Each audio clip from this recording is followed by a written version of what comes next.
Bien, vemos el paralelismo entre la ley de transferencia, la ley de cambio de temperatura de Newton comparada con capacitores e inductores. La ley de cambio de temperatura de Newton dice que la temperatura respecto al tiempo es igual a una constante K por la derivada de esa función respecto al tiempo. Trabajamos previamente que se puede resolver mediante dos casos analíticos. Esto se puede resolver mediante dos estrategias analíticas. El primer caso y el segundo caso, analíticos. Hay una tercera estrategia que sería utilizar la transformada de Laplace. Y una cuarta estrategia que sería utilizar métodos computacionales como el algoritmo de Runge-Kutta.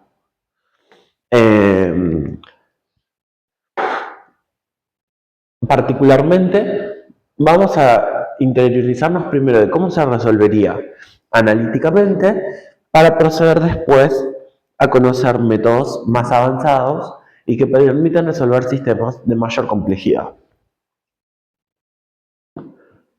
Entonces, para el primer caso, reconoceríamos la forma que tiene esto, que es una ecuación diferencial de primer orden separable. Entonces, separo elementos de acá para allá y me queda que el diferencial del tiempo es igual a la constante por 1 sobre la función por la derivada de la función. Integro ambos miembros y me queda que el tiempo es igual a la constante por el logaritmo natural de la temperatura más una constante c, la cual podemos hacer que sea 0 un ratito. Y reordenado de la siguiente manera nos queda que la temperatura en función del tiempo es igual al exponente de T sobre K. Ahora, estudiando las propiedades de esa K, a ver si se ve hasta donde yo quiero dibujar. No, no se ve. Lo dibujo más abajo, sí, en otro color. Pero antes de avanzar sobre esto, el segundo caso. El segundo caso precisamente plantea algo diferente. Plantea que desplace partes de la función y que la represente de la siguiente manera. K, negativo, diferencial de la temperatura respecto del tiempo, más la función igual a 0. Esta es la forma homogénea de la función o de la ecuación diferencial de primer orden. De primer orden, porque el número acá, el 1, que es implícito, nos escribe, nos dice precisamente que se trata de una primer derivada. Hay ecuaciones diferenciales que tienen más derivadas que se anotan a la izquierda. Las derivadas de orden mayor se van anotando cada vez con sus coeficientes más hacia la izquierda. En este caso, como no se escribió ningún número, quiere decir que es una primer derivada. Entonces, a continuación lo que hacemos, borro esto porque entorpece la visión. No sé si estoy entorpeciendo más yo con borrarlo así nomás, pero bueno, no importa. Y a continuación, a sabiendas de que con la experiencia que obtuvimos en el primer caso, ya resolvemos con directamente decir CAT igual a una función prototípica R por T. Esa R por T va a cumplir el siguiente funcionamiento, digamos, que yo puedo ahora derivarlo siguiendo la regla de la cadena, que nos dice que R pasa multiplicando, porque es una derivada, y me queda R por T arriba en el exponente. Entonces, reemplazo este con este, y me queda menos K, RE a la RT, más E a la RT igual a 0. Factor común, E a la RT, y me queda 1 menos K por R igual a 0. Elimino este término, o este factor, y me queda 1 menos K por R igual a 0. Entonces, K es igual a 1 sobre R. Perdón, R es igual a 1 sobre K. R nos sirvió para identificar esta posición, digamos. R es igual a 1 sobre K. Por lo tanto,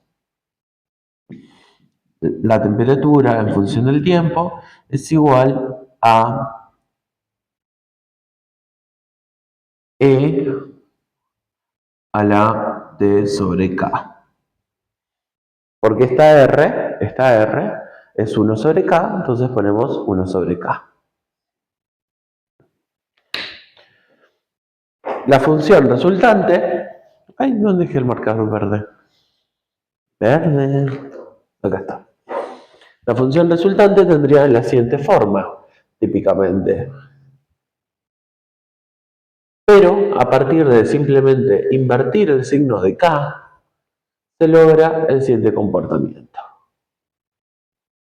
Y, es decir, si K es negativo, es menor que 0, se logra este comportamiento de decaimiento. Si K es igual a 0, se logra una recta. Y si K es mayor que 1, mayor que 0, se consigue un exponencial más tradicional. Cambiando el signo acá adelante, es posible trazar una curva distinta.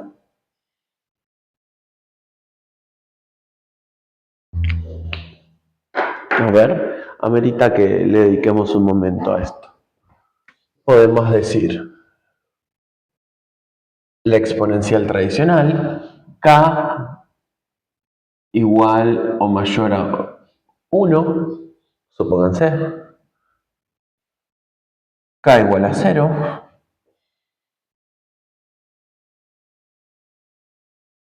K menor que 0.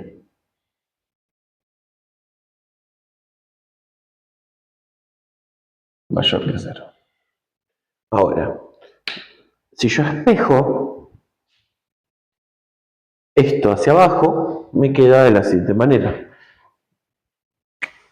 Una recta vertical, una recta horizontal, perdón, una exponencial en un sentido, una exponencial en el otro sentido. Dependiendo de si adelante de la función hay un signo más, un signo menos o un signo cero. Eso mismo. Esa es la síntesis. Ahora, veamos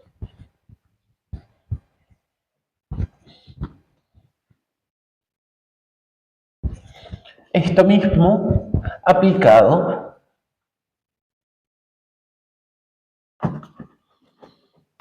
al comportamiento de los fenómenos eléctricos, particularmente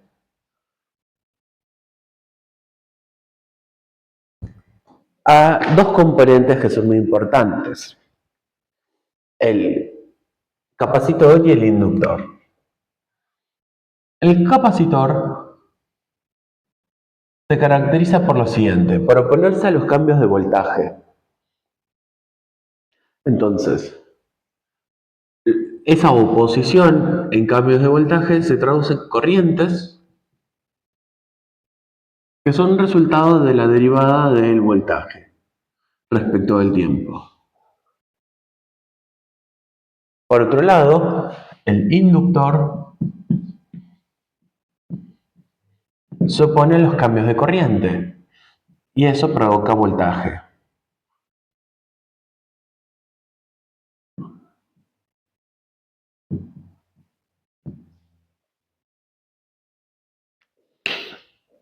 Esta forma que estamos viendo acá es precisamente el comportamiento que se observa, por ejemplo, en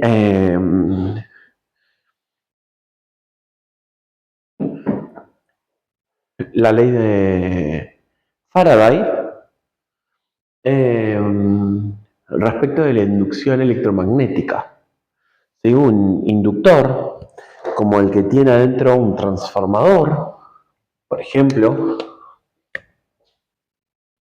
si yo tengo una espira o varias espiras y paso un imán, y particularmente ese imán lo que hace es desplazarse verticalmente o en la misma dirección en la que está la espira, en función de la intensidad magnética o el campo magnético del imán o el núcleo magnetizado de un transformador, podría ser, por ejemplo, lo que vamos a experimentar a la salida es un voltaje, una FEM. Esta es la ley de Faraday. Toda esta información está condensada en 4 leyes fundamentales, que son las leyes del electromagnetismo de Maxwell. Pero nosotros no lo vamos a ver de esa manera, ¿sí? Nos vamos a quedar en pocas dimensiones, porque las leyes del electromagnetismo de Maxwell se caracterizan de servir para múltiples dimensiones.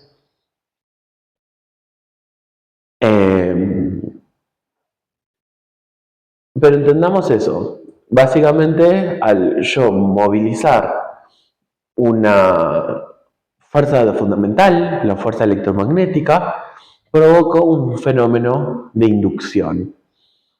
Precisamente es lo que ocurre acá mismo, ¿no? Estas ecuaciones tienen sus paralelismos con las inversas.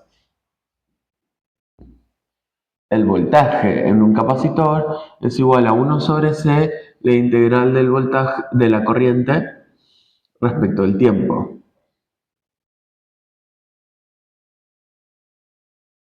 Y la corriente en un inductor respecto del tiempo es igual a 1 sobre L, la integral del voltaje respecto del tiempo. Estas son útiles porque ¿qué es lo que sucede? Hay circuitos donde voy a poder experimentar rápidamente o fácilmente el funcionamiento de estos componentes. Por ejemplo, en el caso del capacitor, puedo, por ejemplo, poner una fuente alterna con un resistor o una resistencia de testigo, un capacitor y ya. Entonces, dependiendo de la frecuencia o dependiendo de la señal de voltaje, mido el voltaje que cae sobre este componente y eso me atestigua la corriente de acuerdo a la ley de Ohm. Expliquémoslo más despacio eso. En función del voltaje aplicado, se va a producir una corriente. Esa corriente provoca, de acuerdo a la ley de Ohm y por R, un voltaje en el resistor. Ese voltaje en el resistor es proporcional a la corriente, porque el resistor es constante. Si es un resistor 1, supónganse. Esta corriente va a ser igual en magnitud y por lo tanto es la corriente del capacitor. Puedo medir este experimento. Haciendo esto, puedo medir este experimento. En cambio, estos otros experimentos, este y este, particularmente donde tengo una función de corriente, son más difíciles porque no tengo fuentes de corriente todos los días disponibles. Tengo fuentes de voltaje, como en este ejemplo y en este ejemplo, pero no fuentes de corriente, a menos que haga una modificación. Para hacer este experimento, lo que podemos hacer es lo siguiente. Utilizar, sí, una fuente alterna, usar un resistor también, pero usar un transistor como fuente de corriente, una fuente de continua y todo conectado entre sí. Entonces, acá puedo medir con el osciloscopio directamente el voltaje que se produce entre estos dos extremos. Este dispositivo, este sistema, es mucho más complicado de armar y es considerablemente inestable comparado a este otro sistema. Por lo tanto, la demostración del funcionamiento del comportamiento de un capacitor tiende a ser por este lado. Si quiero hacer el experimento con el inductor, bueno, mencionamos que es preferible usar una fuente de voltaje variable, un generador de señales, para hacer el experimento. Agarro un generador de señales, un resistor de resistencia 1 para que sea una resistencia testigo. En realidad conviene que sea una resistencia fácilmente determinable, no hace falta que sea un resistor 1. Siempre que sea una resistencia conocida, alcanza. Porque, ¿qué pasa? Si yo tengo un inductor muy chiquito, una fuente de voltaje en determinada frecuencia, si este resistor es muy chico, se me va a quemar todo el circuito, además de que se puede romper la fuente del generador de señales. Entonces, para hacer este laboratorio hay que estar realmente pendiente de todos los parámetros. Pero este es sencillo. No más.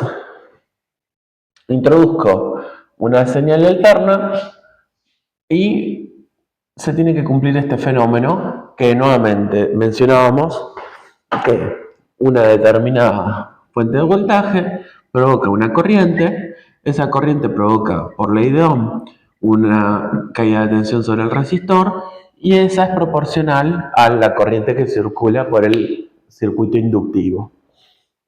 Entonces, este dispositivo nos permite demostrar este funcionamiento.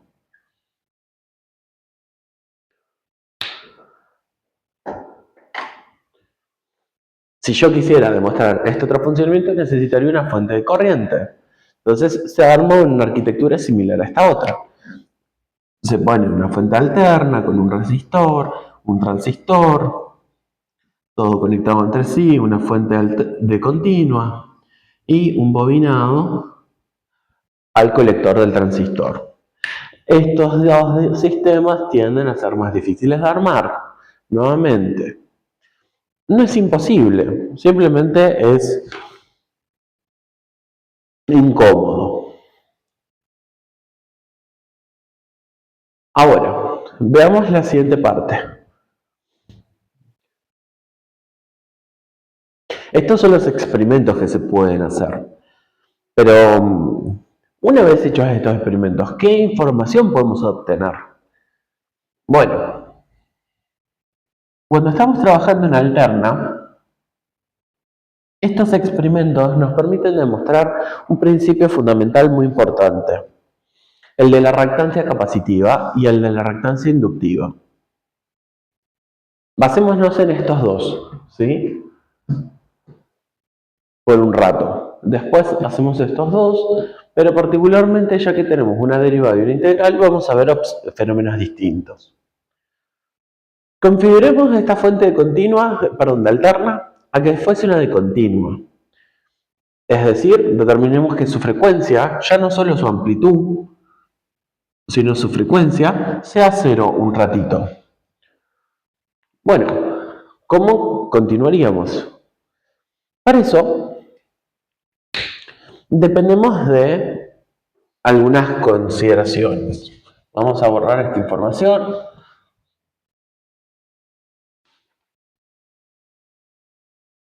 Esto también. Y partamos de que vamos a analizar estos dos circuitos. Vamos a mover esta fuente de voltaje, particularmente su frecuencia, el voltaje, su amplitud la vamos a dejar fija, y lo que vamos a modificar siempre es la frecuencia. La corriente va a variar, por supuesto.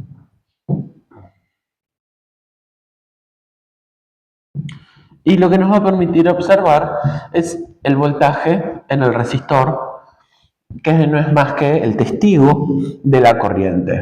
Entonces lo que vamos a estar estudiando es VR, en cada caso.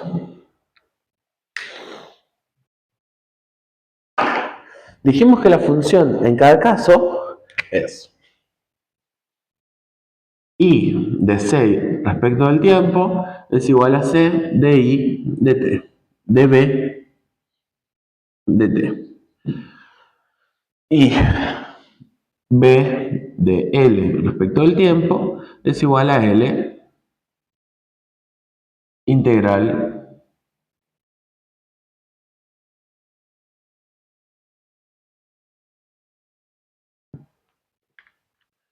a ver, me estoy equivocando acá.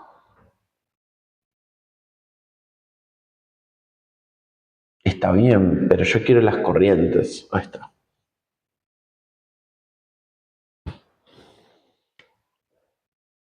La corriente en el inductor respecto del tiempo es 1 sobre L,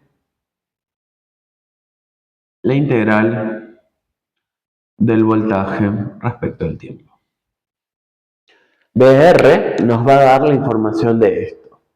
Entonces, estos experimentos que ustedes lo pueden simular perfectamente, los vamos a hacer en cálculo. Bien, arranquemos por acá. Lo que vamos a hacer es darle forma a la función senoidal o a la función cosenoidal. ¿Por qué una y por qué la otra? Porque hay una relación matemática muy importante. El seno de omega t, recordemos, omega es 2 por pi por la frecuencia, se lo multiplica por una amplitud, y esa puede ser nuestra señal. La derivada de esto es a omega coseno de omega t. ¿A qué se debe que esté el omega acá? A la regla de la cadena. E inversamente, si yo tengo, esto es la derivada, y si yo tengo a coseno de omega t, dijimos, omega es 2 por pi por frecuencia, antiderivar, es decir, integrar, nos da a seno de omega t sobre omega. Esto es muy importante, ¿sí? Porque vamos a observar distintos comportamientos en función de esto.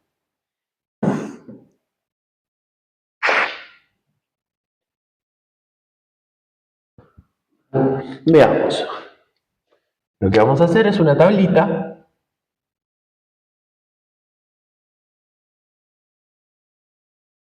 donde vamos a dejar la frecuencia como uno de los parámetros de entrada y el parámetro de salida va a ser la corriente.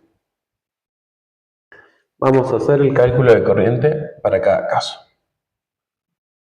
Corriente del capacitor, corriente del inductor.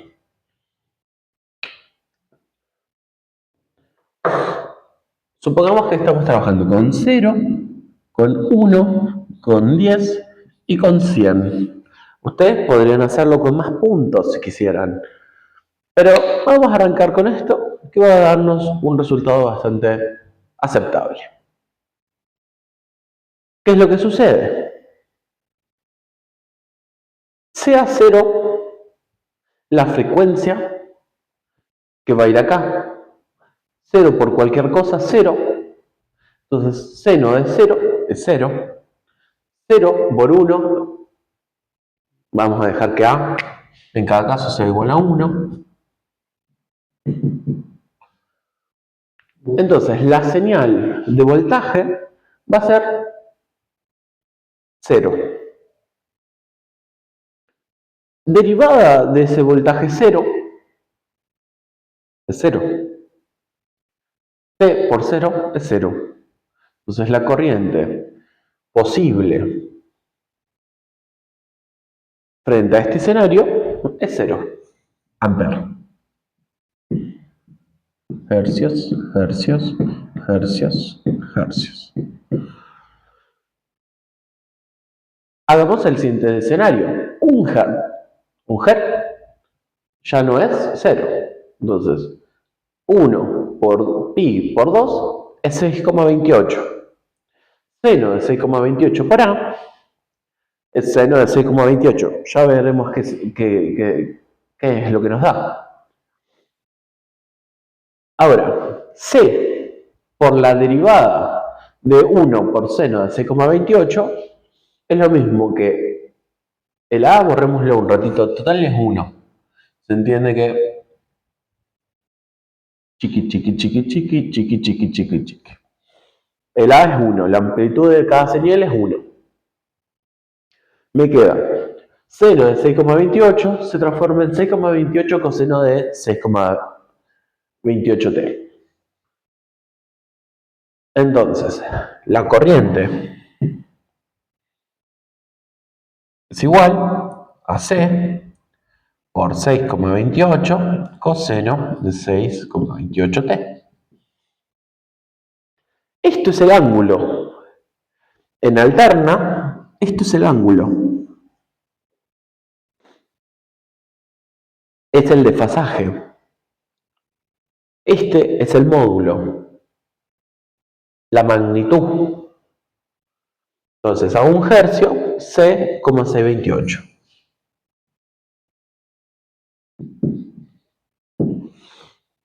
Ampere. A 10 hercios me queda seno de 10 por pi por 2, 62,4, no, 60, déjeme calcular un cachito, pi sea 3,14, entonces pi por 2 es 62,8, sí, 62,8 t seno de eso. La derivada es 62,8 coseno del ángulo, básicamente. Entonces, el segundo escenario es C, 62,8 coseno de 62,8t. Observen que ahora la magnitud ha incrementado en un orden, 62,8. ¿Qué sucederá cuando haga 100? Mismo, aumenta el orden, C por 628. Entonces, la amplitud de la corriente en el primer ejercicio va incrementando. Da cuenta de una década, da un orden de magnitud.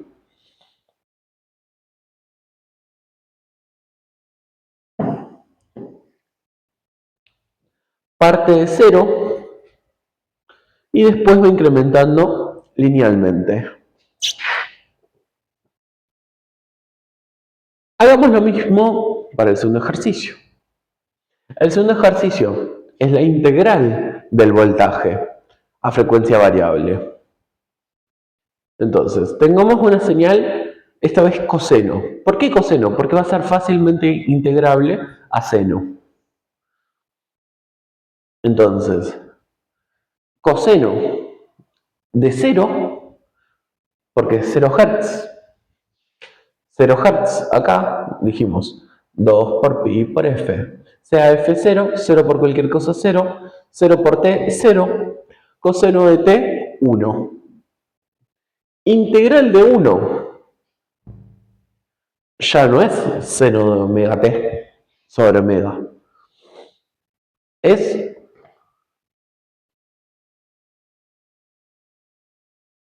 t. La integral de 1 es t. Entonces va a incrementar tanto como lo deje. Es decir, a frecuencia 0, la corriente incrementa tanto como yo se lo permita. Acá hay un límite físico. Y por eso yo les decía, conviene poner un resistor.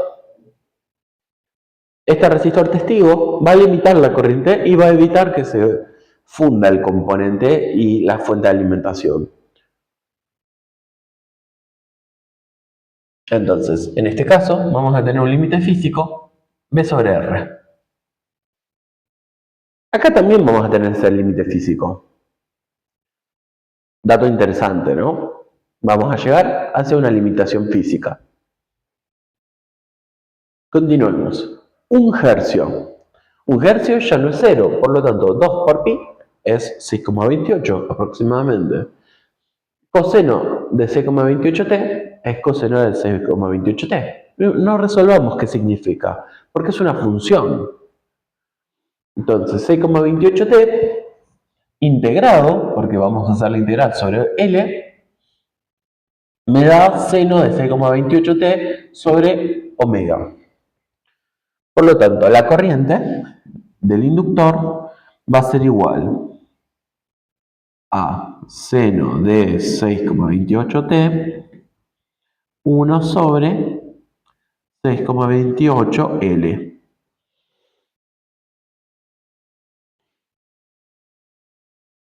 Entonces, esto es el ángulo. Así como dijimos, esto es el ángulo, esto es el ángulo. Lo que nos interesa es el módulo, esta parte. Entonces me queda 1 sobre 6,28L. Siguiente ejercicio, 10 hercios. Y es igual a 1 sobre 62,8L y el ángulo. 1 sobre 62,8L. Y así como aumenta en un orden de magnitud cada caso, lo mismo sucede acá. 1 sobre 628L. Observemos algo. Mientras que acá va aumentando en órdenes de magnitud, acá va dividiendo en órdenes de magnitud. Porque el denominador es cada vez más grande. Entonces, si tenemos que trazar los puntos ahora de esas corrientes que hemos obtenido a través de la tabla por haber integrado y derivado, vamos a llegar al siguiente gráfico. Gráfico en función de la frecuencia, de la corriente del capacitor y de la corriente del inductor en la medida que va incrementando. Entonces en 0, en 1, en 10, en 100. 0, 0. 0 B sobre R, el máximo. 1, 6,628. Vamos a decir que es por acá, por ejemplo. 10, 62,28. Vamos a decir que es por acá. 628. Vamos a decir que es por acá. Entonces, la chanflé ahí. Y del capacitor. Y ahora hagamos lo mismo, pero al revés. La corriente del inductor. El máximo, un poquito menos, ya bastante menos, bastante menos.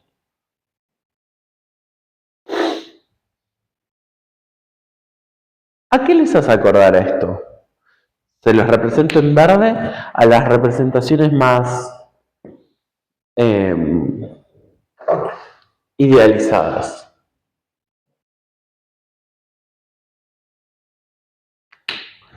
Por supuesto que a un diagrama de Bode, solo que de corrientes.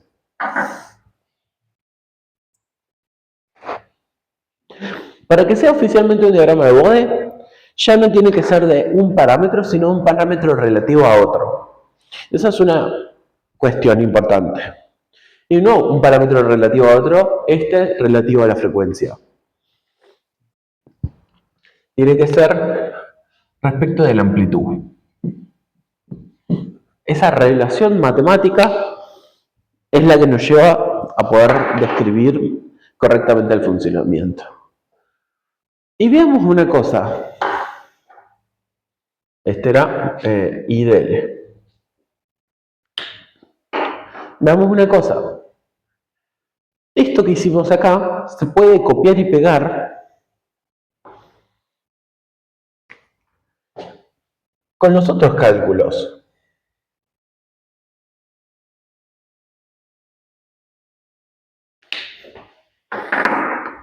frecuencia como parámetro, voltaje del capacitor, voltaje del inductor.